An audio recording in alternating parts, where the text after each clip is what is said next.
বহু দিনৰ পৰা ডিব্ৰুগড়ৰ ৰাইজে এটা বস্তু দাবী কৰি আছিল যে ৰাতিপুৱাৰ ভাগত গুৱাহাটীলৈকে এখন ফ্লাইট যাব লাগে।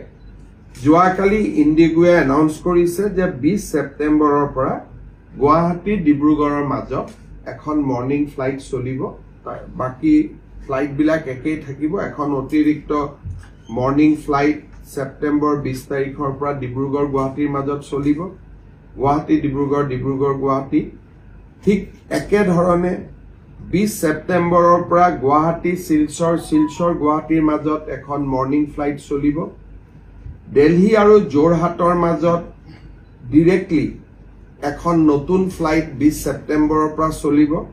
আৰু গুৱাহাটী আৰু নবী মুম্বাই, যেটো মুম্বাইৰ নতুন এয়াৰপোৰ্ট আছে, তাতো তেওঁলোকে অক্টোবৰ নৱেম্বৰৰ পৰা এখন নতুন ফ্লাইট আৰম্ভ কৰিব। তাৰ ডেট যদিও তেওঁলোকে এতিয়াও দিয়া নাই, কাৰণ তাতো এয়াৰপোৰ্টটো এতিয়ালৈকে ৰেডি হৈ উঠা নাই।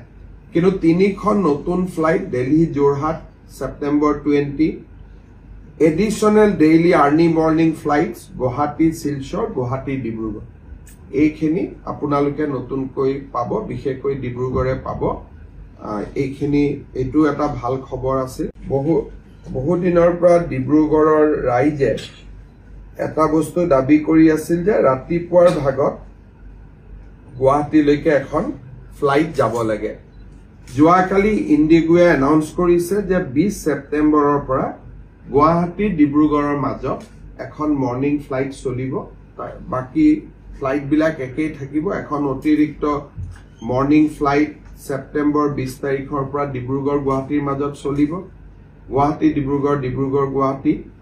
ঠিক একেধৰণে 20 ছেপ্টেম্বৰৰ পৰা গুৱাহাটী শিলচৰ, শিলচৰ গুৱাহাটীৰ মাজত এখন মৰ্নিং ফ্লাইট চলিব।